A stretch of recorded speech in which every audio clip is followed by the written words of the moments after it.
내 떡집 팔아? 그럼 내 사업은 오늘부터 끝이야. 저는 전주에서 40년간 떡집을 운영해온 68세 순복입니다. 며느리가 떡집 매각 계약서를 들이밀던 그날, 저는 조용히 낡은 수첩 하나를 꺼냈습니다. 어머니, 그게 뭐예요? 며느리는 몰랐죠. 이 수첩 속에 뭐가 들어있는지 말입니다. 40년간 떡을 치대며 저는 이 동네 부자들의 모든 비밀을 들었습니다. 누가 누구와 바람 피웠는지, 누가 탈세했는지, 누가 뒷돈 받았는지 다 알고 있었죠. 그리고 그 정보로 며느리를 IT 사업계의 신데렐라로 만들어줬습니다. 투자자 약점, 경쟁사 비리, 입찰 정보까지 모두 제 소문 장부에서 나온 겁니다. 며느리는 성공하자마자 저를 무시하기 시작했습니다. 낡은 떡집 팔고 세련된 프랜차이즈로 바꾸겠다며 저를 내쫓으려 했죠. 하지만 여기까지 오는 과정은 결코 쉽지 않았습니다. 제 인생 이야기를 처음부터 들려드리겠습니다. 1985년 전주 한옥마을 골목 한 구석에서 저는 떡집을 시작했습니다. 남편이 사업 실패로 집을 나간 뒤 두 아들을 혼자 키워야 했거든요. 새벽 4시면 일어나 떡을 찌고 밤 11시가 넘어서야 문을 닫았습니다. 40년 동안 하루도 쉬지 않고 떡 반죽을 치댔습니다. 그 세월 동안 이 작은 떡집은 동네 사람들의 사랑방이 되었습니다. 떡을 사러 온 사람들은 저와 이야기를 나누며 속내를 털어놨죠. 처음엔 그냥 위로의 말을 건네는 정도였습니다. 하지만 어느 순간부터 저는 깨달았습니다. 이 작은 떡집을 거쳐간 정보들이 얼마나 귀한 것인지를요. 재벌 회장 부인이 며느리 흉을 보며 말한 상속 계획, 국회의원이 술에 취해 흘린 부동산 개발 정보, 대기업 임원이 한숨 쉬며 털어놓은 회사 내부 비리. 저는 그 모든 걸 낡은 수첩에 빼곡히 적어나갔습니다. 처음엔 그냥 재미로, 나중엔 습관처럼 기록했죠. 그게 바로 제 소문 장부의 시작이었습니다. 세월이 흘러 큰아들이 사고로 세상을 떠났고 작은아들이 지영이를 데려왔습니다. 며느리 지영이는 똑똑하고 야심찬 여자였습니다. 대학에서 컴퓨터공학을 전공했고 IT 스타트업을 차리겠다는 꿈이 있었죠. 하지만 투자자도 없고 인맥도 없고 돈도 없었습니다. 지영이는 좌절했고 시어머니인 저를 원망했습니다.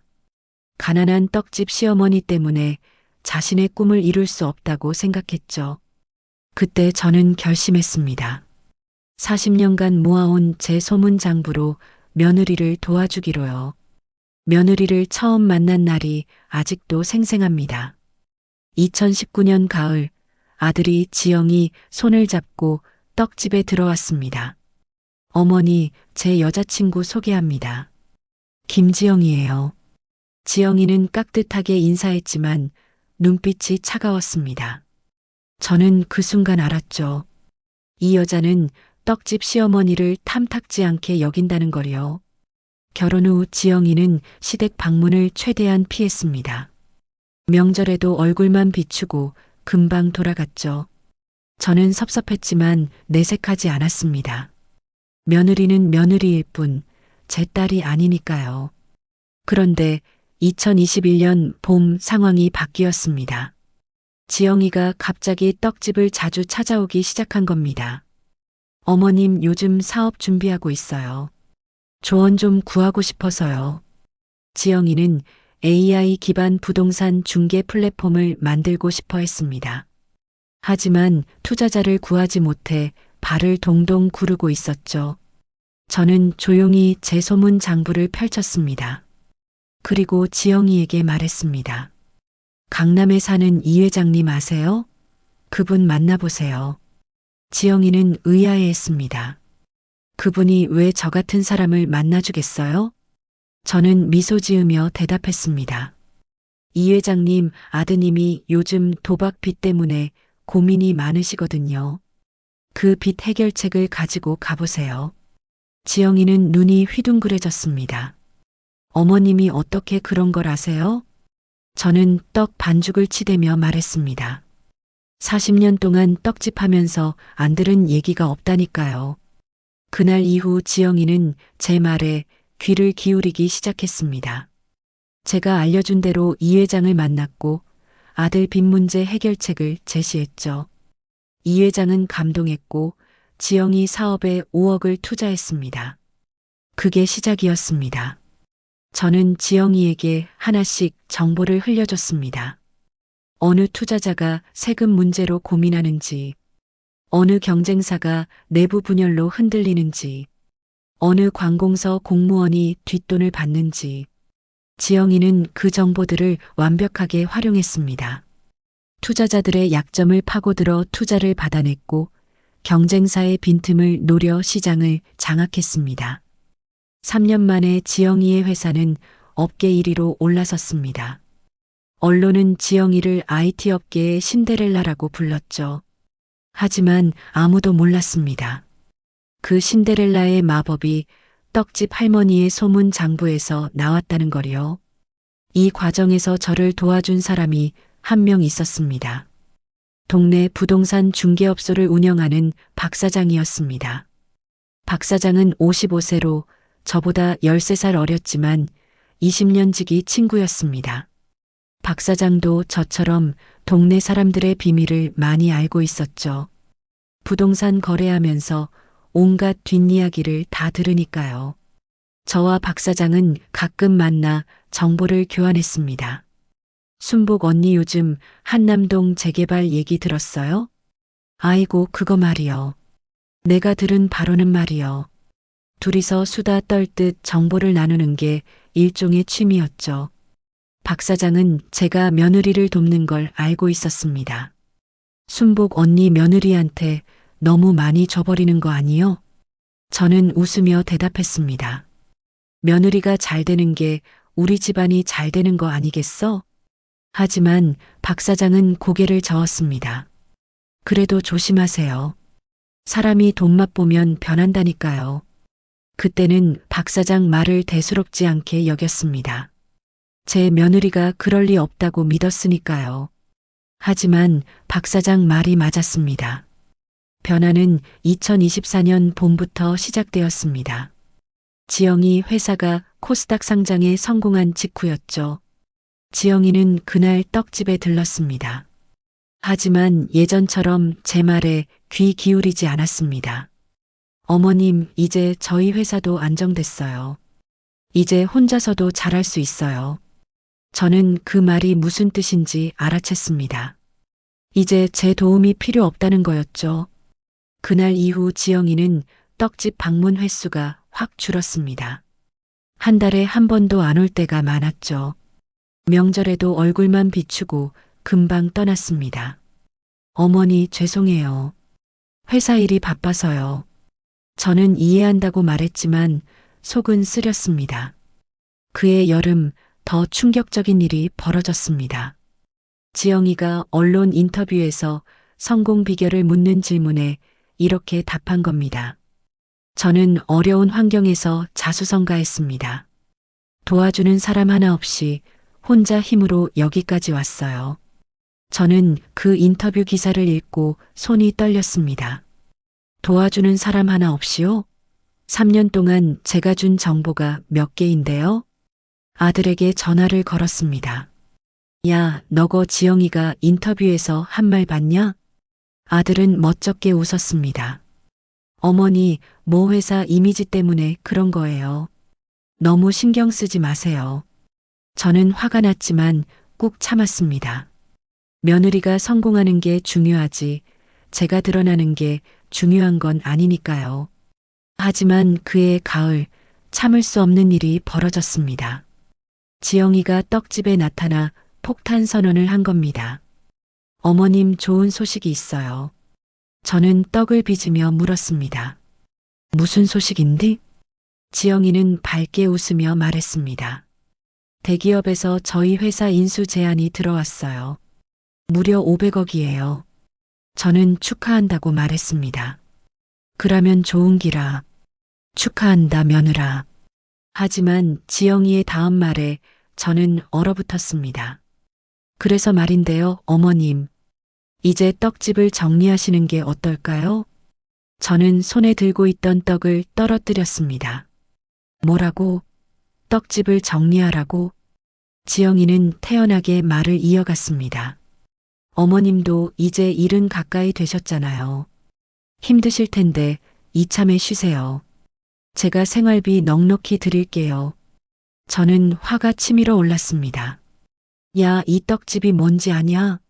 내가 40년 동안 죽어라 일해서 너거 시아버지랑 남편 키운 곳이다. 지영이는 여전히 웃고 있었습니다. 알아요, 어머님. 그래서 제대로 보상해 드리려고요. 생활비에 용돈까지 넉넉히 드릴게요. 저는 떡 반죽을 치대는 손에 힘을 주며 말했습니다. 난 돈이 필요한 게 아니다. 이 떡집이 내 인생이란 말이다. 지영이의 표정이 굳어졌습니다. 어머님, 솔직히 말씀드릴게요. 이 낡은 떡집이 우리 가문 이미지에 안 좋아요. 저는 귀를 의심했습니다. 뭐라고? 가문 이미지? 지영이는 계속 말했습니다. 제 회사가 이제 500억짜리 회사예요. 근데 시어머니가 구석 골목 떡집 운영하고 있다는 게 언론에 나가면 좀 그렇잖아요. 저는 그제야 깨달았습니다.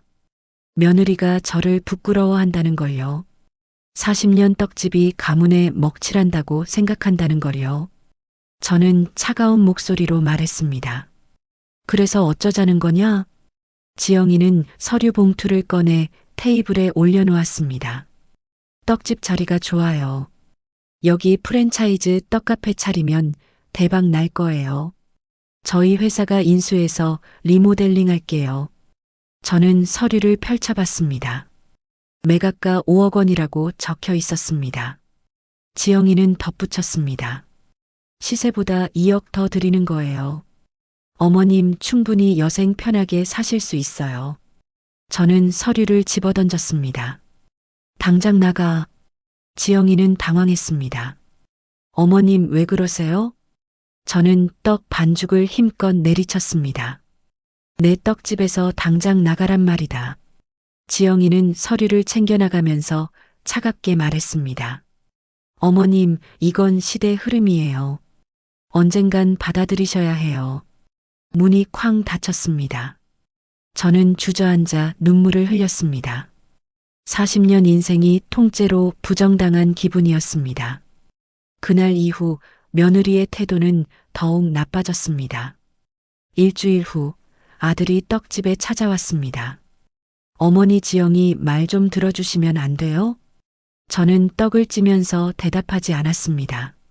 아들은 한숨을 쉬며 말을 이었습니다. 어머니도 이해 좀 하세요. 지영이가 얼마나 힘들게 여기까지 왔는데요. 저는 화가 났습니다. 힘들게 왔다고? 그게 누구 덕분인디? 아들은 머뭇거렸습니다. 그야 어머니 도움도 있었지만요. 근데 결국 지영이가 잘해서 성공한 거잖아요. 저는 떡지는 손을 멈췄습니다. 그래, 나는 아무것도 안 했다, 이 말이지? 아들은 당황하며 말했습니다. 그런 게 아니라요.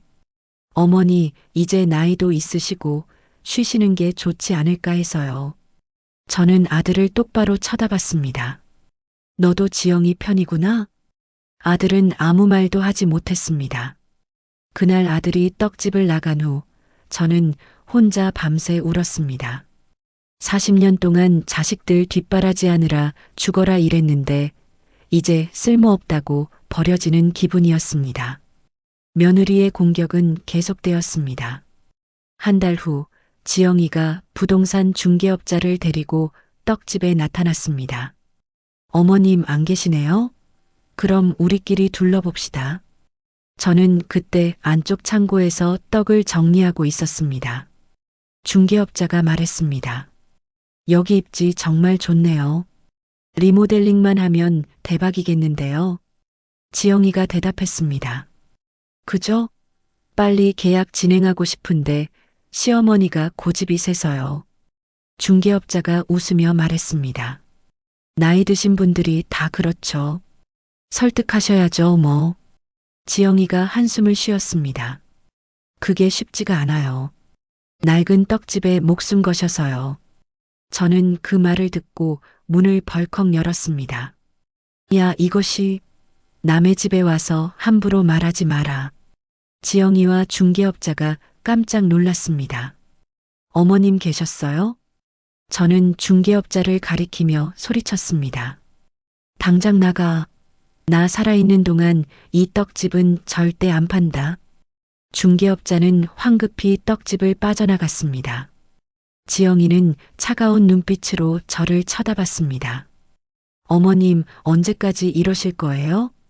저는 떡 반죽을 집어들며 말했습니다. 내가 죽을 때까지 이럴 거다. 지영이가 비웃었습니다. 그럼 어쩔 수 없네요. 다른 방법을 쓸 수밖에요. 저는 가슴이 철렁했습니다. 무슨 소리냐? 지영이는 대답하지 않고 떡집을 나갔습니다. 그날 밤 박 사장에게 전화가 왔습니다. 순복 언니 큰일 났어요. 무슨 일인데? 박 사장이 다급하게 말했습니다. 며느리가 건물주한테 떡집 임대차 계약 해지하겠다고 압박하고 있대요. 저는 정신이 아득해졌습니다. 뭐라고? 박 사장이 설명했습니다. 며느리가 건물주한테 떡집 자리에 프랜차이즈 떡카페 차리면 임대료 2배 주겠다고 제안했대요.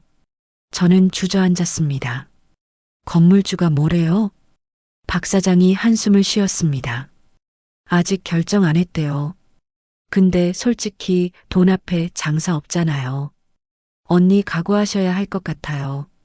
전화를 끊고 저는 온몸이 떨렸습니다. 며느리가 이렇게까지 할 줄은 몰랐습니다. 40년 떡집을 빼앗으려 건물주까지 매수하다니요. 일주일 후 건물주가 떡집에 찾아왔습니다. 순복 씨 미안한데 말이요. 다음 달부터 임대료를 2배로 올려야겠어요. 저는 떡을 빚던 손을 멈췄습니다. 갑자기 왜요? 건물주가 미안한 표정으로 말했습니다. 이 자리가 워낙 좋잖아요. 다른 데서 더 좋은 조건으로 제안이 들어와서요. 저는 알았습니다. 며느리가 건물주를 구슬렸다는 걸요. 저는 애원했습니다.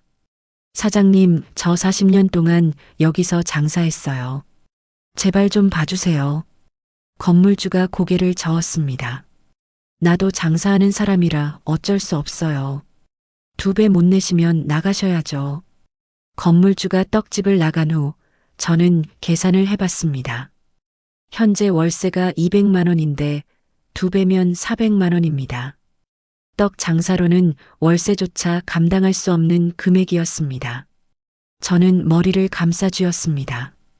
그날 밤 아들이 전화를 걸어왔습니다. 어머니 건물주한테 연락 받으셨죠? 저는 대답하지 않았습니다. 아들이 말을 이었습니다. 어머니, 이제 포기하세요.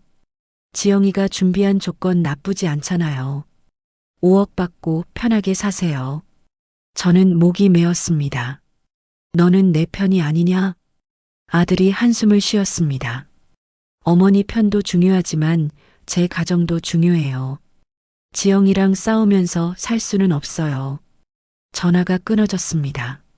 저는 떡집 구석에 주저앉아 울었습니다. 며느리도 아들도 모두 제 편이 아니었습니다. 다음 날 더 충격적인 소식을 들었습니다. 단골 손님 몇 명이 떡집에 와서 작별 인사를 했습니다. 순복 할매님, 그동안 감사했어요. 떡집 문 닫는다며요? 저는 황당했습니다. 누가 그런 소리를 했어요? 난 안 닫는데? 손님들이 수군거렸습니다. 아니, 며느리분이 SNS에 곧 떡집 문 닫고 프랜차이즈 떡카페 오픈한다고 올렸던데요.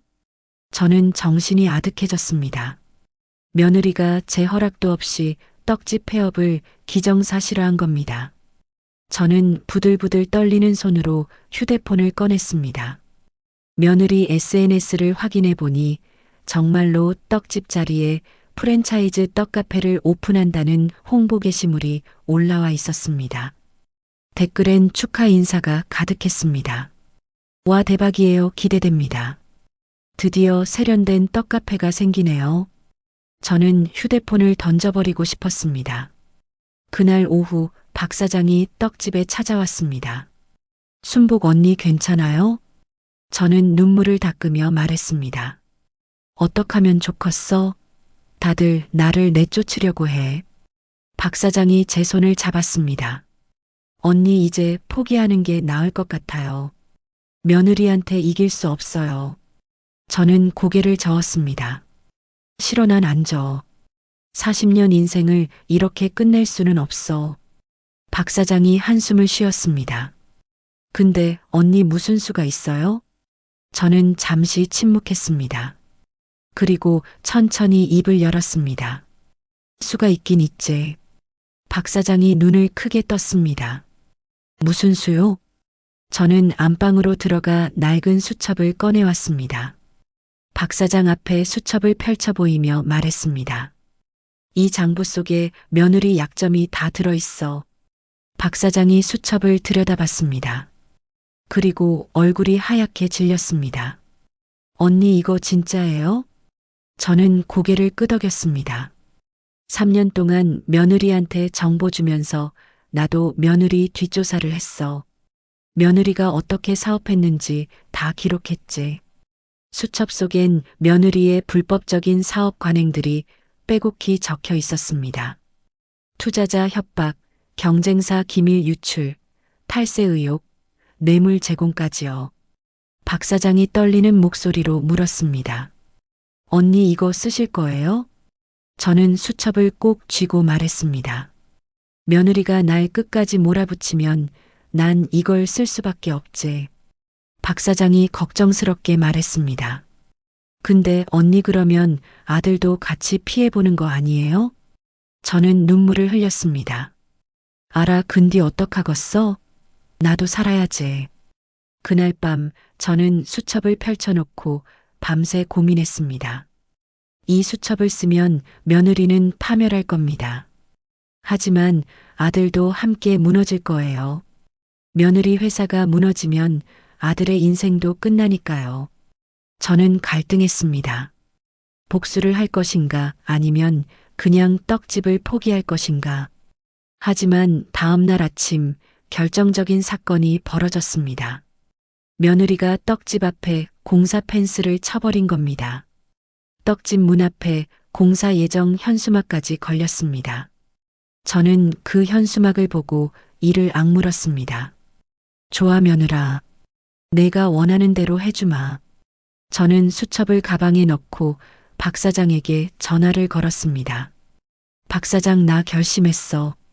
며느리 경쟁사 사장 연락처 좀 알아봐 줄 수 있어? 박 사장이 놀라며 물었습니다. 언니 진짜 하실 거예요? 저는 단호하게 대답했습니다. 응, 이제 전쟁이다. 하지만 며느리는 몰랐습니다. 떡집 할머니의 복수가 얼마나 무서운지를요. 40년간 모아온 소문 장부가 며느리의 목숨줄을 쥐고 있다는 거리요. 이제 진짜 전쟁이 시작됩니다. 박 사장이 이틀 만에 전화를 걸어왔습니다. 언니 며느리 경쟁사 사장 연락처 구했어요. 저는 떨리는 손으로 메모를 받아 적었습니다. 경쟁사는 디지털 플랫폼이라는 회사였습니다. 며느리 회사와 부동산 중개 플랫폼 시장 1위를 놓고 경쟁하는 업체였죠. 대표는 최민준이라는 40대 남자였습니다. 저는 최민준 대표에게 문자를 보냈습니다. 귀사에 유익한 정보가 있습니다. 만나서 이야기하고 싶습니다. 1시간 후 답장이 왔습니다. 누구십니까? 무슨 정보인가요? 저는 간단하게 답했습니다. 경쟁사 내부 정보입니다. 관심 있으시면 연락 주세요. 다음 날 최민준 대표에게서 전화가 왔습니다. 어떤 정보를 가지고 계신 건가요? 저는 조용히 말했습니다. 전화로 말할 수 없는 내용입니다. 직접 만나서 얘기합시다. 최민준은 망설이다가 동의했습니다. 그래요. 내일 제 사무실로 오시겠어요? 저는 고개를 저었습니다. 아니요. 전주 한옥마을 제 떡집으로 오세요. 조용한 데서 이야기합시다. 다음 날 오후 최민준이 떡집에 나타났습니다. 깔끔한 정장 차림의 40대 남자였습니다. 떡집을 둘러보더니 의아한 표정을 지었죠. 여기가 어떤 곳이죠? 저는 떡을 내놓으며 말했습니다. 40년 된 떡집입니다. 앉으세요. 최민준이 자리에 앉았습니다. 그래서 무슨 정보를 가지고 계신 건가요? 저는 낡은 수첩을 꺼내 테이블에 올려놓았습니다. 최민준이 수첩을 펼쳐보더니 눈이 커졌습니다. 이게 뭡니까? 저는 떡을 먹으며 대답했습니다. 제 며느리가 운영하는 회사의 비밀 장부입니다. 최민준이 놀라며 물었습니다. 며느리요? 혹시 김지영 대표 말씀이신가요? 저는 고개를 끄덕였습니다. 저는 김지영의 시어머니입니다. 최민준의 얼굴이 경계심으로 굳어졌습니다. 왜 시어머니가 며느리 회사 정보를 저한테 주시려는 거죠? 저는 차분하게 말했습니다. 며느리가 저를 배신했습니다. 그래서 복수하려고요. 최민준이 수첩을 넘기며 내용을 확인했습니다. 페이지마다 며느리의 불법적 사업 관행들이 빼곡히 적혀 있었죠. 투자자 협박건, 경쟁사 기밀 유출건, 탈세 의혹, 관공서 뇌물 제공 리스트까지요. 최민준의 손이 떨렸습니다. 이게 전부 사실입니까? 저는 고개를 끄덕였습니다. 다 증거가 있습니다. 녹음 파일이랑 문자 기록도요. 저는 USB를 꺼내 최민준에게 건넸습니다. 최민준이 믿을 수 없다는 표정으로 물었습니다. 할머니 왜 이러시는 겁니까? 며느리가 망하면 아드님도 피해보는 거 아닌가요? 저는 차가운 눈빛으로 대답했습니다. 알아요. 근디 며느리가 나를 끝까지 몰아붙였어요. 40년 떡집을 빼앗으려고 건물주까지 매수했습니다. 최민준이 한숨을 쉬었습니다. 그래도 가족인데요. 저는 떡 반죽을 치대며 말했습니다.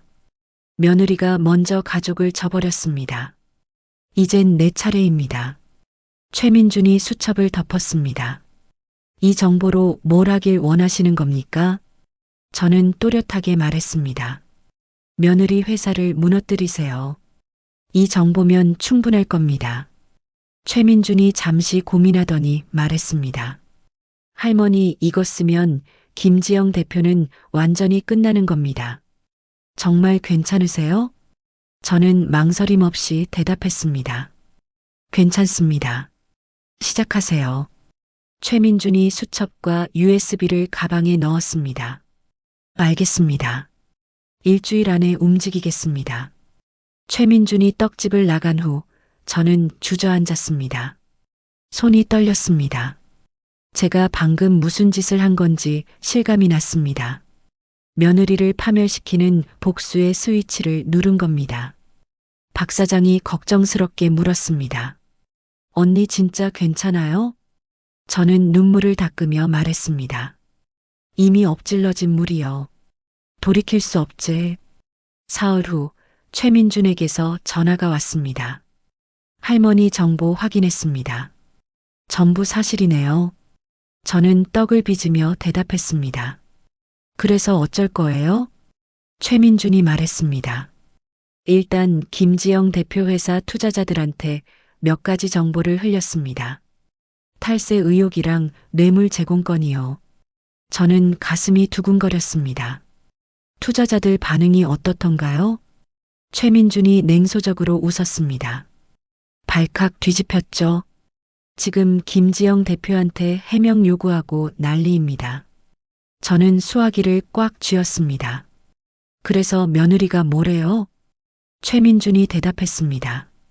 전부 루머라고 발뺌하고 있습니다. 근데 투자자들이 안 믿더라고요. 내부조사 들어간답니다. 저는 안도의 한숨을 쉬었습니다. 고맙습니다. 최민준이 말을 이었습니다. 할머니, 이제 시작입니다. 앞으로 더 강하게 갈 겁니다. 전화를 끊고 저는 떡집 구석에 앉아 생각했습니다. 복수가 시작되었습니다. 며느리의 세계가 조금씩 무너지기 시작한 겁니다. 일주일 후 며느리가 떡집에 찾아왔습니다. 얼굴이 창백했습니다. 어머님, 혹시 요즘 이상한 전화 받으신 적 있어요? 저는 떡을 빚으며 대답했습니다. 무슨 전화? 며느리가 초조하게 말했습니다. 우리 회사 투자자들이 갑자기 내부 조사하겠다고 난리예요. 누가 우리 회사 험담을 퍼뜨린 것 같아요. 저는 태연하게 물었습니다. 그러면 사실이 아닌 거 증명하면 되는 거 아니요? 며느리가 입술을 깨물었습니다. 그게 문제가 아니에요. 루머만으로도 회사 이미지에 큰 타격이거든요. 저는 떡 반죽을 치대며 말했습니다. 그래서 나한테 왜 온 거요? 며느리가 고개를 숙였습니다. 어머님, 혹시 제가 떡집 매각 얘기해서 화나신 것 때문에 그러시는 거 아니죠? 저는 며느리를 똑바로 쳐다봤습니다. 내가 뭘 어쩌겠노? 며느리가 불안한 눈빛으로 말했습니다. 아니에요. 그냥 혹시나 해서요. 며느리는 떡집을 나갔습니다. 하지만 문 앞에서 뒤돌아보며 말했습니다. 어머님, 혹시 아시는 거 있으면 말씀해 주세요. 저는 대답하지 않았습니다. 며느리가 떡집을 완전히 나간 후 저는 휴대폰을 꺼내 최민준에게 문자를 보냈습니다. 며느리가 눈치챘습니다. 조심하세요. 최민준이 답장했습니다. 괜찮습니다. 이미 준비 다 됐어요. 내일 큰 거 터집니다. 저는 가슴이 철렁했습니다. 다음 날 인터넷 뉴스에 폭탄 기사가 떴습니다. IT 업계 신데렐라 김지영 대표 경쟁사 기밀 유출 의혹. 기사는 며느리 회사가 불법적으로 경쟁사 기밀을 빼내 사업에 활용했다는 내용이었습니다.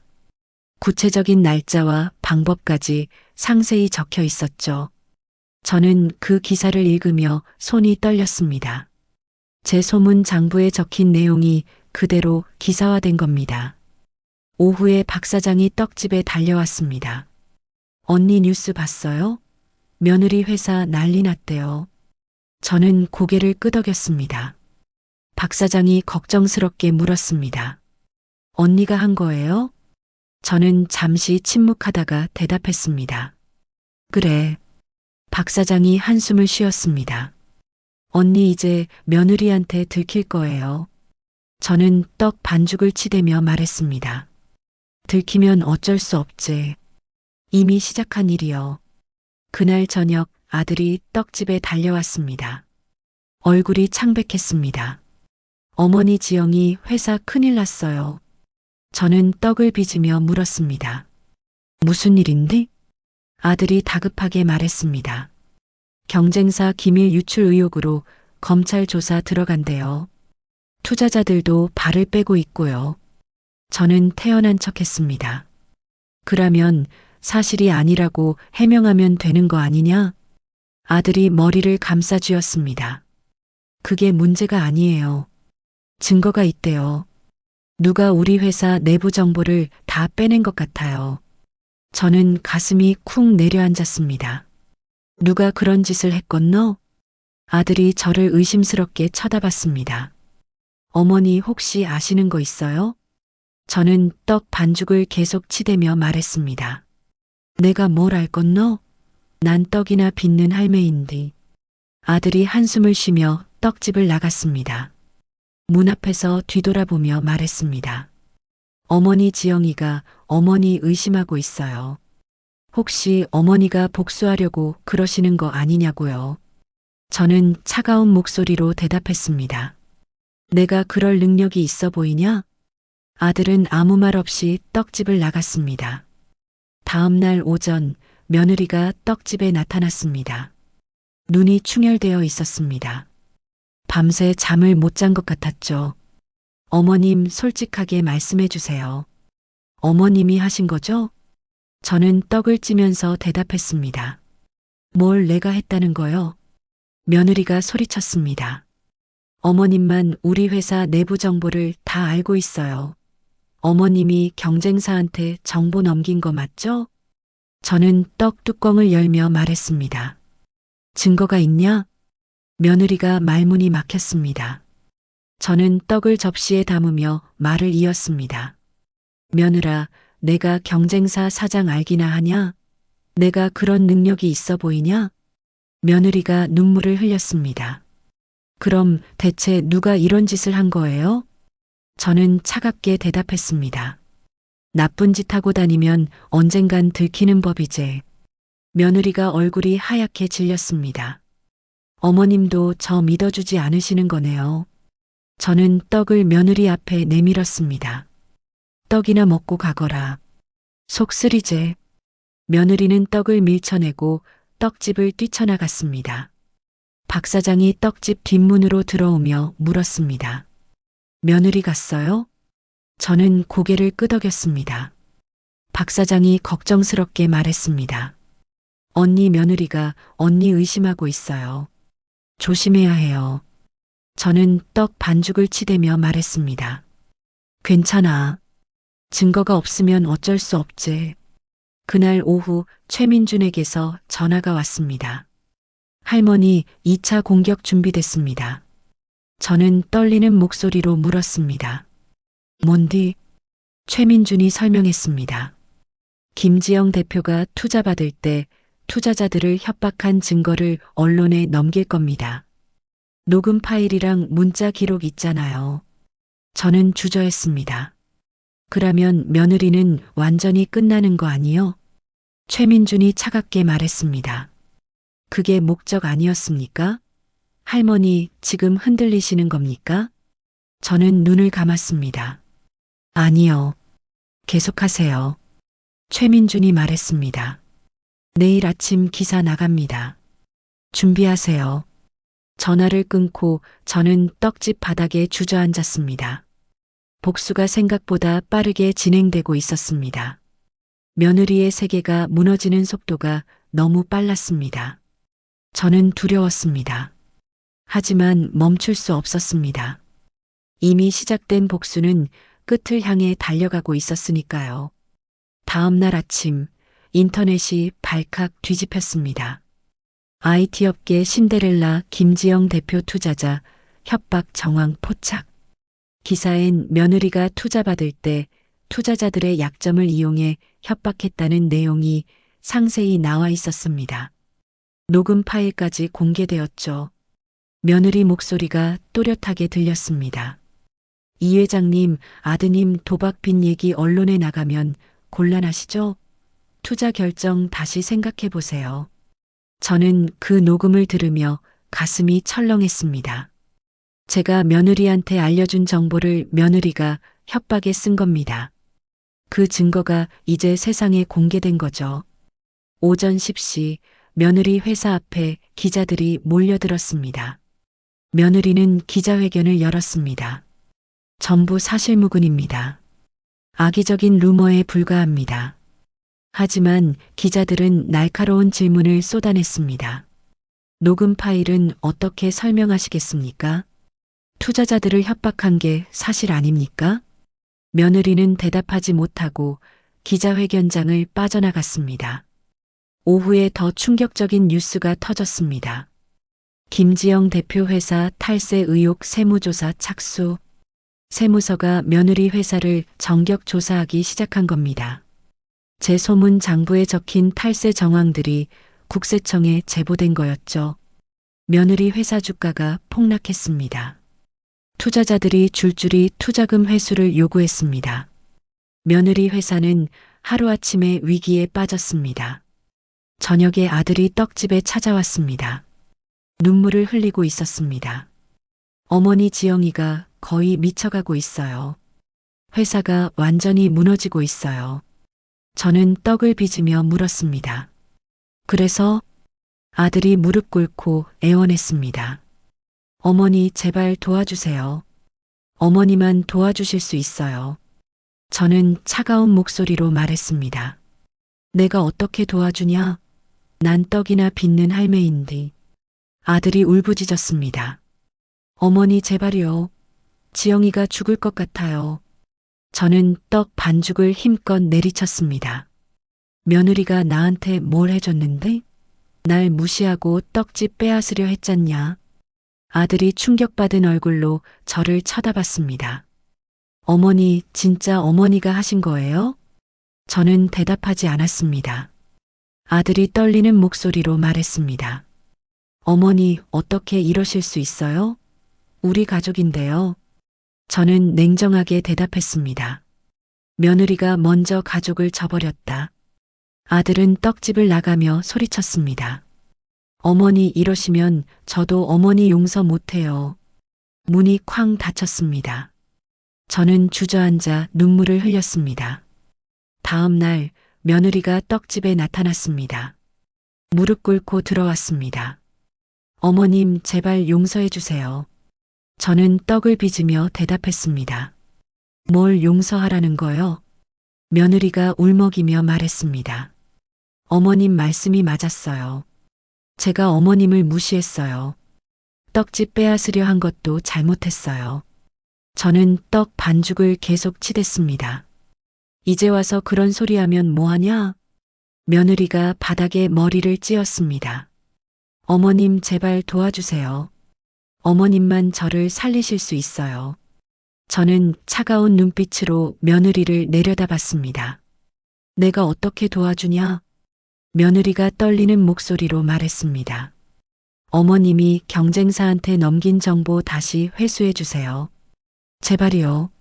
저는 떡 반죽을 테이블에 내려놓았습니다. 그리고 며느리 앞에 앉았습니다. 며느라, 너는 아직도 모르는구나. 며느리가 고개를 들었습니다. 저는 또렷하게 말했습니다. 내가 준 정보로 내가 성공한 거요. 그 정보로 내가 무너지는 것도 당연한 거지. 며느리가 얼굴이 하얗게 질렸습니다. 저는 서랍에서 낡은 수첩을 꺼내 며느리 앞에 던졌습니다. 며느리가 수첩을 펼쳐봤습니다. 그리고 온몸이 얼어붙었습니다. 이게 뭐예요? 저는 차갑게 대답했습니다. 40년간 내가 모은 소문 장부요. 너한테 준 정보도 여기다 있고 내가 한 나쁜 짓도 다 적혀 있지. 며느리가 수첩을 떨어뜨렸습니다. 어머님이 전부 기록하고 계셨어요?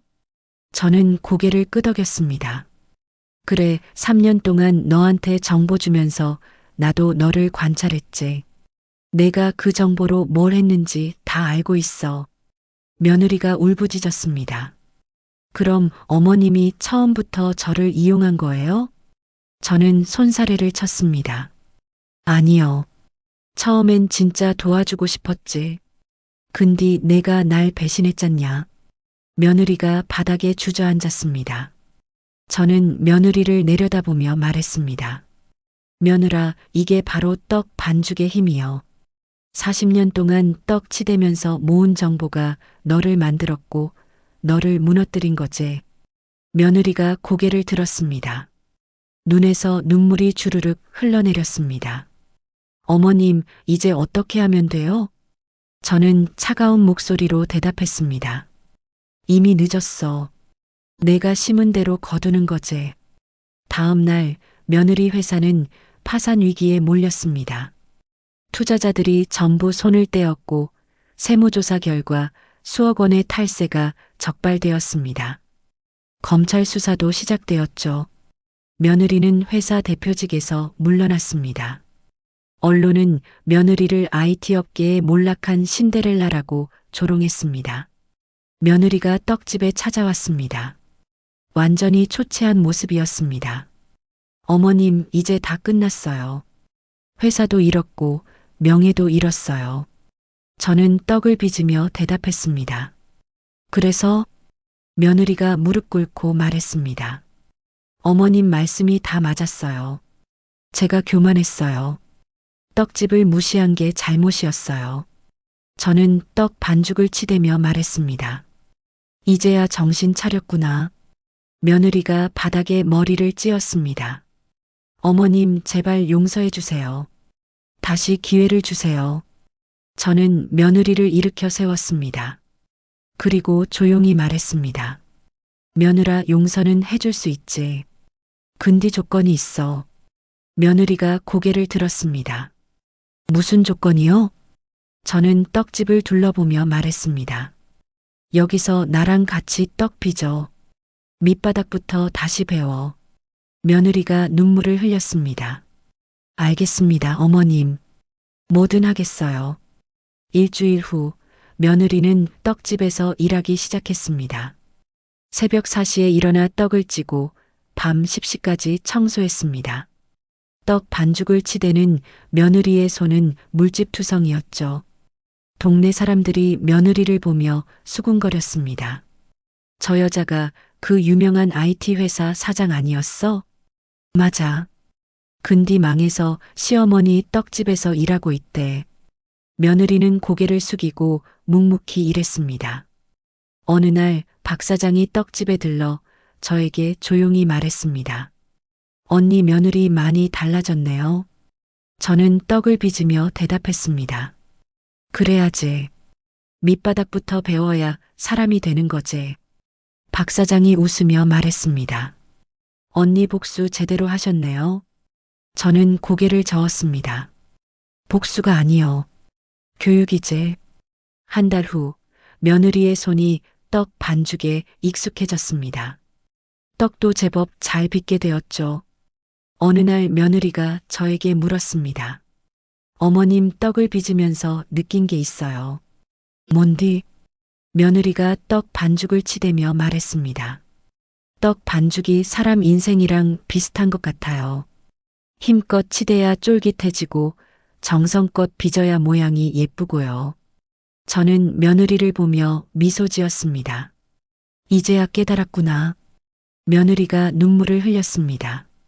어머님, 제가 정말 잘못했어요. 어머님의 40년 인생을 무시한 게 제일 큰 잘못이었어요. 저는 며느리 손을 잡았습니다. 이제 다시 시작하면 되는 거지. 어느 날 저녁 며느리가 떡집 청소를 마치고 저에게 물었습니다. 어머님 한 가지만 물어봐도 될까요? 저는 고개를 끄덕였습니다. 며느리가 조심스럽게 물었습니다. 어머님은 처음부터 저를 무너뜨릴 계획이었나요? 저는 고개를 저었습니다. 아니요. 처음엔 진짜 너를 도와주고 싶었지. 근데 내가 날 배신했잖냐. 며느리가 고개를 숙였습니다. 제가 너무 교만했어요. 성공하고 나니까 어머님이 초라해 보였어요. 부끄러웠고요. 저는 한숨을 쉬었습니다. 그게 내 잘못이요. 사람을 겉모습으로 판단한 거지. 며느리가 눈물을 닦으며 말했습니다. 이제 알겠어요. 진짜 힘은 겉으로 드러나지 않는다는 걸요. 저는 며느리 어깨를 토닥였습니다. 그래, 이제야 제대로 배우는 거지. 그날 밤 아들이 떡집에 찾아왔습니다. 며느리가 떡집에서 일하는 모습을 보고 눈시울을 붉혔습니다. 어머니 지영이가 많이 달라졌어요. 저는 고개를 끄덕였습니다. 아들이 저에게 무릎 꿇었습니다.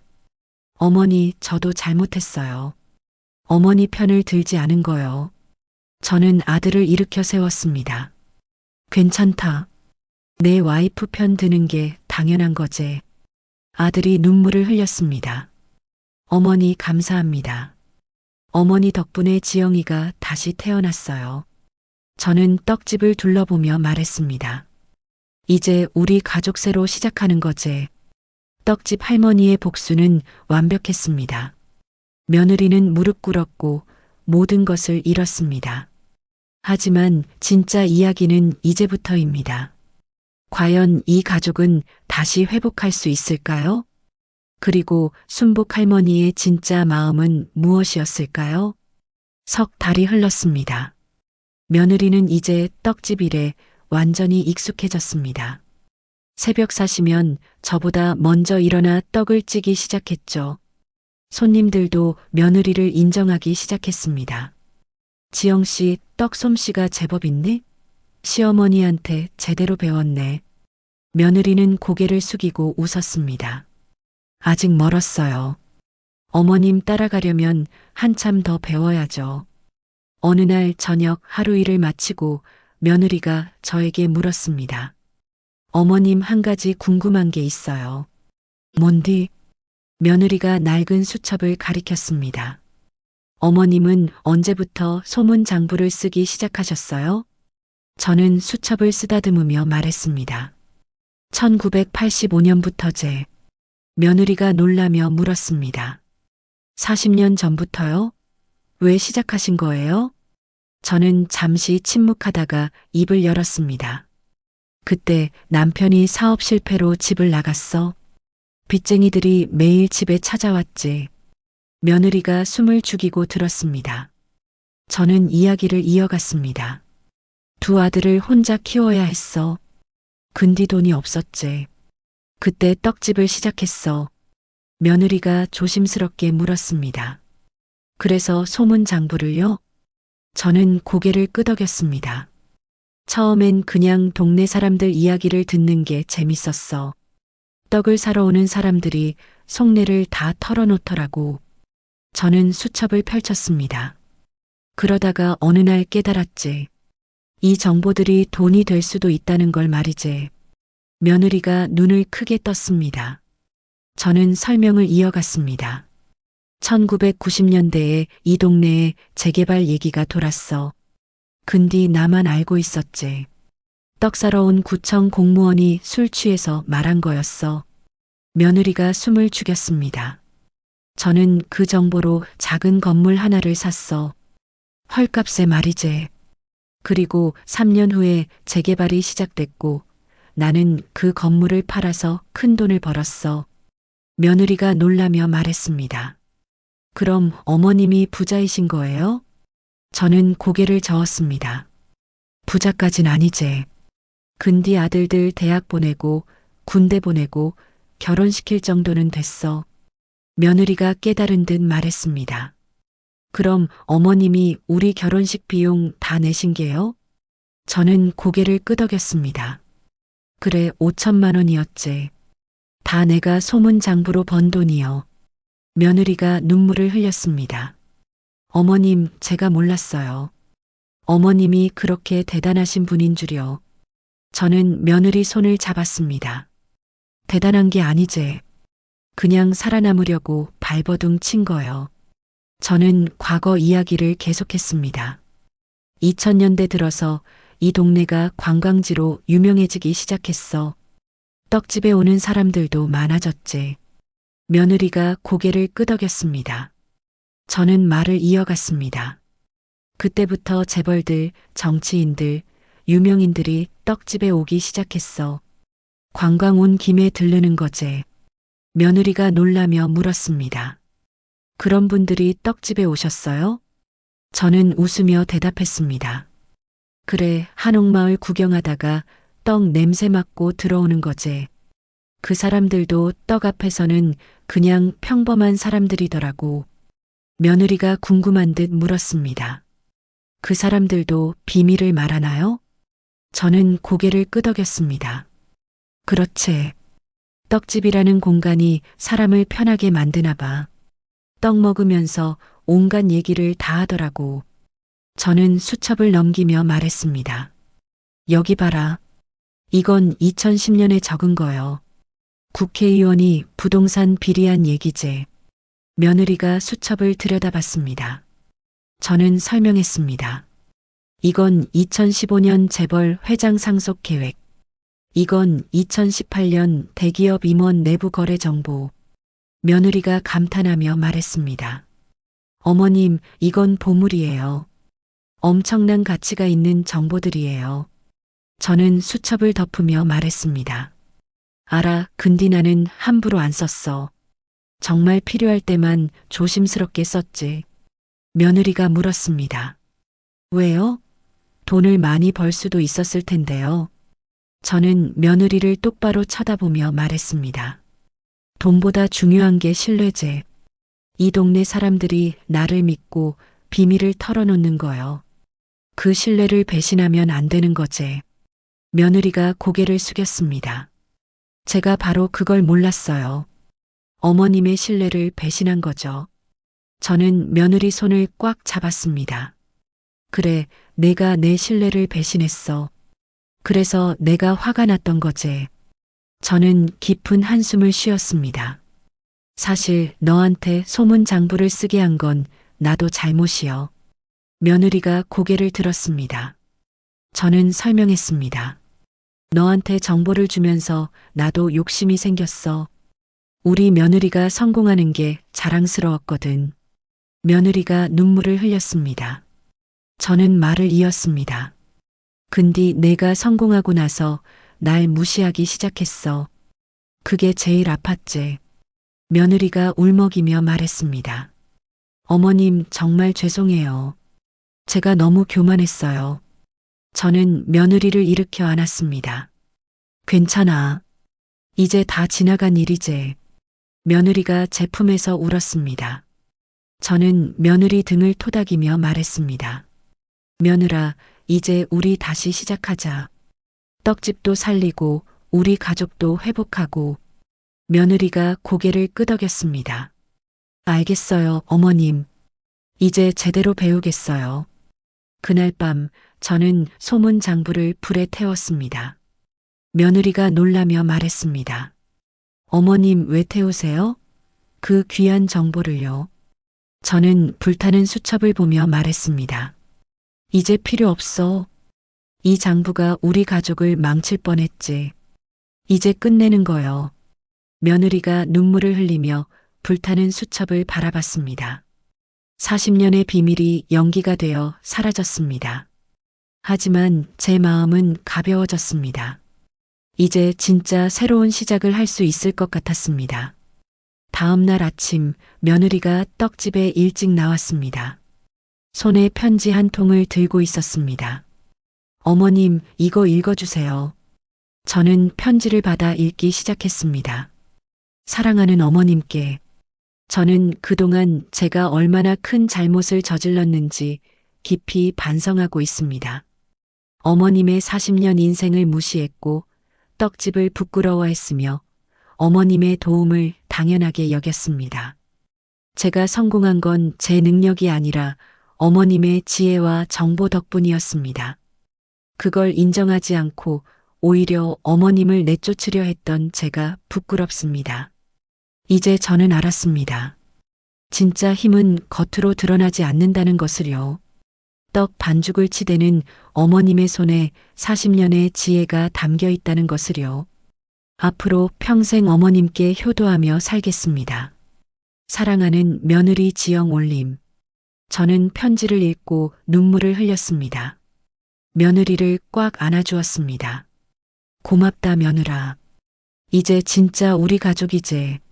며느리도 제 품에서 울었습니다. 그날 오후 박 사장이 떡집에 들렀습니다. 며느리가 떡을 빚는 모습을 보더니 흡족해했습니다. 순복 언니 며느리 완전히 달라졌네요. 저는 고개를 끄덕이며 말했습니다. 그래, 이제 제대로 된 며느리가 됐지. 박 사장이 웃으며 말했습니다. 언니 복수 성공하셨네요.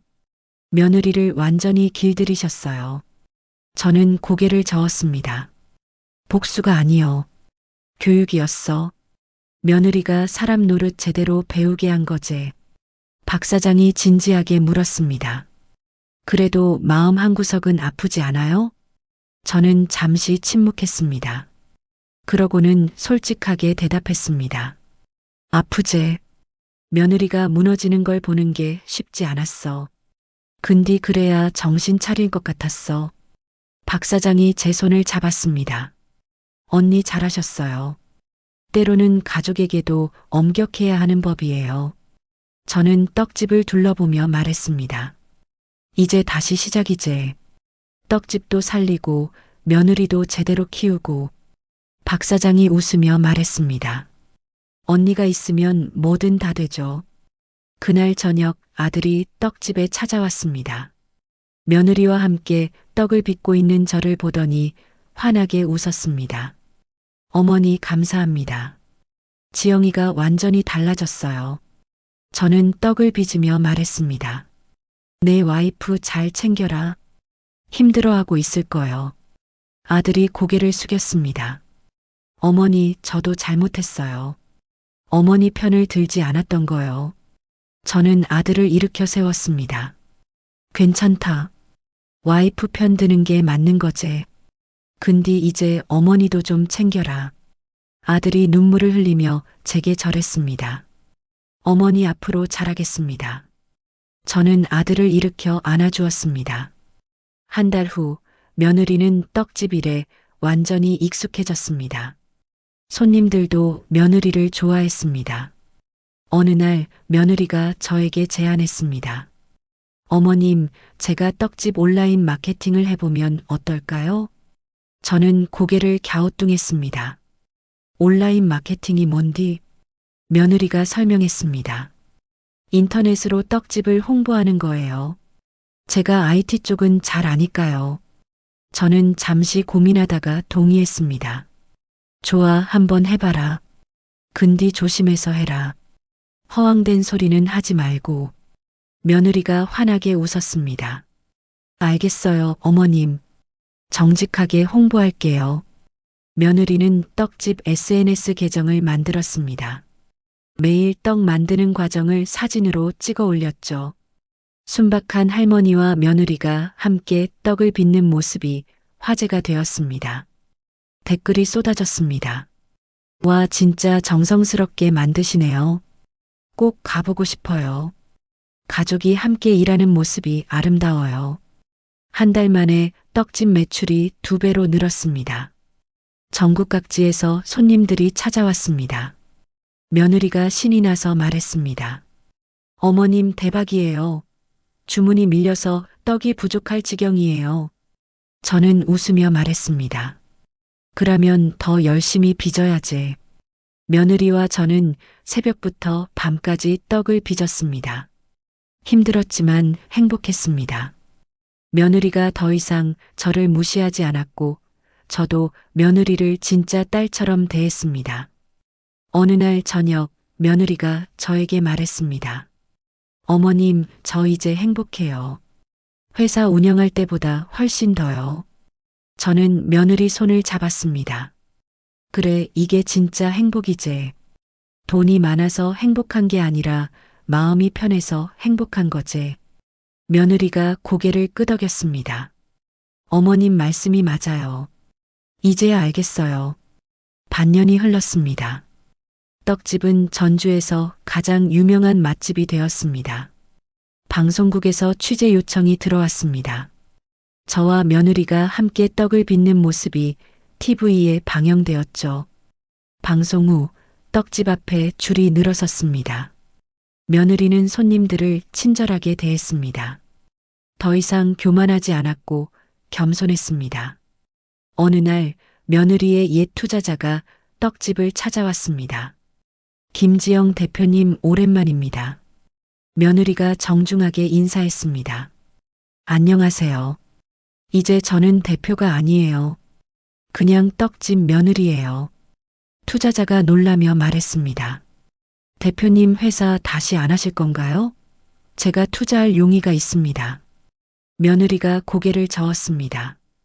감사하지만 괜찮아요. 저는 이제 여기서 떡 빚는 게 좋아요. 투자자가 아쉬워하며 떡집을 나갔습니다. 저는 며느리에게 물었습니다. 후회 안 하냐? 다시 사업할 기회였는데. 며느리가 환하게 웃었습니다. 아니에요, 어머님. 저는 이제 진짜 가치가 뭔지 알았어요. 저는 며느리를 꽉 안아주었습니다. 석 달 후 며느리가 임신 소식을 알렸습니다. 저는 너무 기뻐서 떡을 한가득 만들었습니다. 동네 사람들에게 나눠주며 소식을 알렸죠. 우리 며느리가 아기를 가졌어요.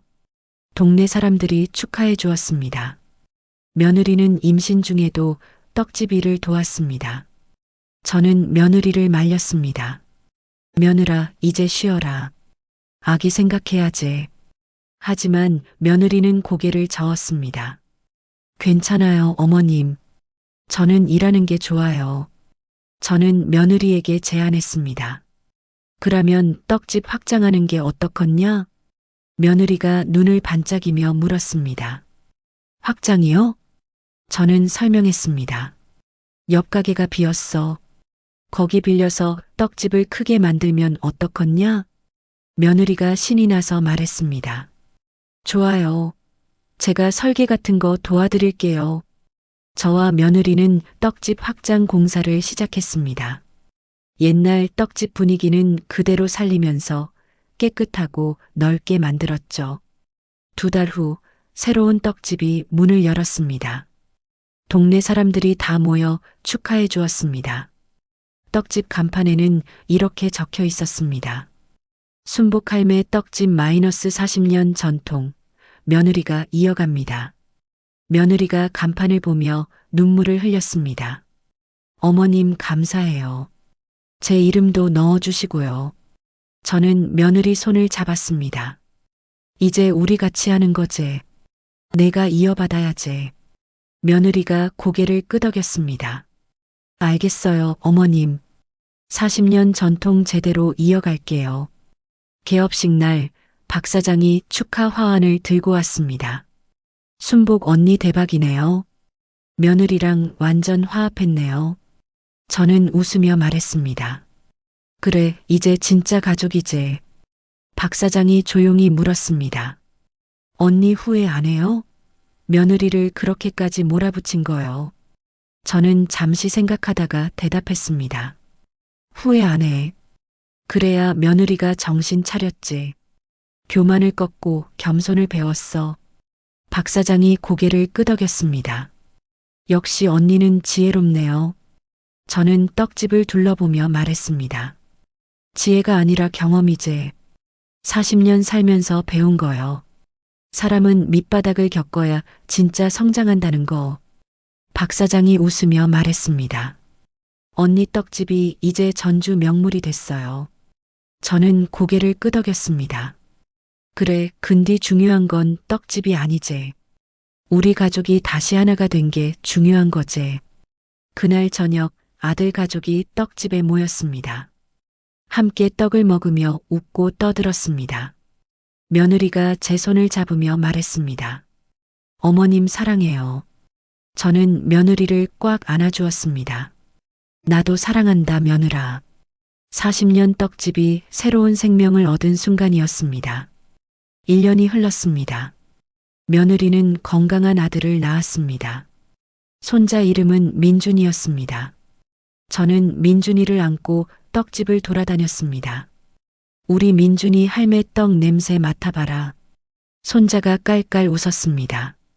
며느리는 산후조리 후 다시 떡집에 나왔습니다.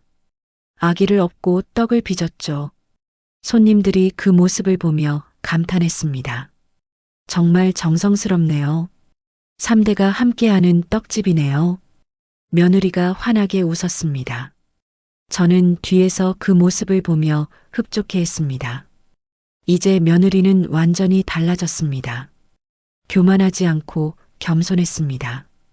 돈을 쫓지 않고 사람을 소중히 여겼습니다. 겉모습이 아니라 마음을 보는 사람이 되었습니다. 어느 날 며느리의 옛 경쟁사 최민준 대표가 떡집을 찾아왔습니다. 할머니 오랜만입니다. 저는 떡을 내놓으며 말했습니다. 어서 오세요. 떡 한번 드셔보세요. 최민준이 떡을 먹으며 말했습니다. 할머니 그때 도와주셔서 감사했습니다. 덕분에 저희 회사가 일이 됐어요. 저는 웃으며 말했습니다. 잘 됐네요. 근데 이제 그런 정보는 안 줄 거요. 최민준이 고개를 끄덕였습니다. 알아요. 할머니께서 소문 장부 태우신 거 들었어요. 저는 떡을 빚으며 말했습니다. 그래, 이제 끝이요. 정보로 장사하는 건 이제 안 할 거요. 최민준이 떡집을 둘러보며 말했습니다. 할머니 여긴 평화로워 보여요. 며느리분도 행복해 보이고요. 저는 며느리를 바라보며 말했습니다. 그래, 이게 진짜 행복이지. 최민준이 떡집을 나가며 말했습니다. 할머니 오래오래 건강하세요. 저는 손을 흔들며 배웅했습니다. 그날 저녁 며느리와 단둘이 떡집 마감 정리를 했습니다. 며느리가 저에게 물었습니다. 어머님 한 가지만 물어봐도 될까요? 저는 고개를 끄덕였습니다. 며느리가 조심스럽게 물었습니다. 어머님은 처음부터 저를 가르치려고 하신 건가요? 저는 잠시 침묵하다가 대답했습니다. 아니요. 처음엔 진짜 복수하고 싶었어. 내가 날 배신해서 화가 났었지. 며느리가 고개를 숙였습니다. 저는 말을 이었습니다. 근디 복수하면서 깨달았어. 내가 무너지는 걸 보는 게 기쁘지 않더라고. 며느리가 눈물을 흘렸습니다. 저는 며느리 손을 잡았습니다. 그때 알았지. 내가 원했던 건 복수가 아니라 내가 정신 차리는 거였어. 겸손을 배우고 진짜 가치를 알았으면 했어. 며느리가 울면서 말했습니다. 어머님 감사해요. 어머님 덕분에 제가 사람 됐어요. 저는 며느리를 안아주었습니다. 며느라, 이제 너는 진짜 내 딸이지. 며느리가 제 품에서 울었습니다. 저는 며느리 등을 토닥이며 말했습니다. 사람은 말이여, 밑바닥을 겪어야 진짜 성장하는 거지. 내가 그걸 배웠으면 됐어. 며느리가 고개를 끄덕였습니다. 저는 떡집을 둘러보며 말했습니다. 이 떡집이 40년 동안 서 있는 이유가 뭔지 아냐? 며느리가 고개를 저었습니다. 저는 떡 반죽을 쓰다듬으며 말했습니다. 정직이제, 정성이제, 진심이제, 그게 40년을 버티게 한 힘이여. 며느리가 깊이 고개를 숙였습니다. 저는 말을 이었습니다. 돈은 오고 가는 거제. 권력도 사라지는 거고. 근디 사람 마음은 영원히 남는 거제. 며느리가 눈물을 닦으며 말했습니다. 어머님 명심할게요. 평생 잊지 않을게요. 다음 날 아침 떡집 문을 열자 손님들이 줄지어 기다리고 있었습니다. 며느리가 환하게 웃으며 손님들을 맞이했습니다. 어서 오세요. 따끈따끈한 떡 나왔어요. 저는 뒤에서 그 모습을 보며 흡족해했습니다. 손자 민준이가 아장아장 걸어와 제 치마를 잡았습니다. 할매. 저는 손자를 안아 올렸습니다. 우리 민준이 할매 떡 먹을래? 손자가 고개를 끄덕였습니다. 저는 손자에게 떡을 한 입 먹여주었습니다. 손자가 맛있다는 듯 웃었습니다. 며느리가 그 모습을 보며 미소 지었습니다. 저는 떡집을 둘러보며 생각했습니다. 40년 전 남편이 떠나고 혼자 아이들 키우며 시작한 떡집. 온갖 고난과 역경을 견디며 지켜온 이 작은 공간. 며느리와의 갈등과 복수, 그리고 화해. 모든 게 다 의미가 있었습니다. 박 사장이 떡집에 들러 말했습니다. 순복 언니 얼굴이 정말 밝아졌네요. 저는 웃으며 대답했습니다. 그래, 마음이 편하니까 얼굴도 밝아지지. 박 사장이 며느리를 보며 말했습니다. 며느리분도 완전 달라졌어요. 이제 진짜 순복 언니 딸 같아요. 저는 며느리를 바라보며 말했습니다. 그래, 이제 진짜 내 딸이지. 그날 저녁 가족들이 모두 모여 저녁을 먹었습니다. 아들, 며느리, 손자가 함께하는 따뜻한 식탁이었습니다. 며느리가 제게 떡을 올리며 말했습니다. 어머님 드세요. 저는 떡을 받아 먹으며 말했습니다. 고맙다 며느라. 아들이 저에게 술을 따르며 말했습니다. 어머니 건강하세요. 저는 술잔을 받으며 말했습니다. 우리 모두 건강하자. 손자 민준이가 깔깔 웃으며 떡을 먹었습니다. 저는 가족들을 둘러보며 깊은 행복을 느꼈습니다.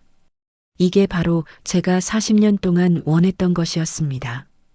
돈도 아니고 권력도 아니고 명예도 아닌 바로 이 따뜻한 가족이었습니다. 떡집 창문 밖으로 전주 한옥마을의 야경이 보였습니다. 40년 전이나 지금이나 변하지 않은 그 풍경처럼 가족의 사랑도 변하지 않았으면 좋겠습니다. 저는 며느리 손을 꽉 잡았습니다. 며느리도 제 손을 꽉 잡아주었습니다. 그 순간 저는 알았습니다. 복수는 끝났고 용서가 시작되었으며 새로운 사랑이 피어났다는 것을요. 떡 반죽처럼 힘껏 치대야 쫄깃해지듯 우리 가족도 고난을 겪고 더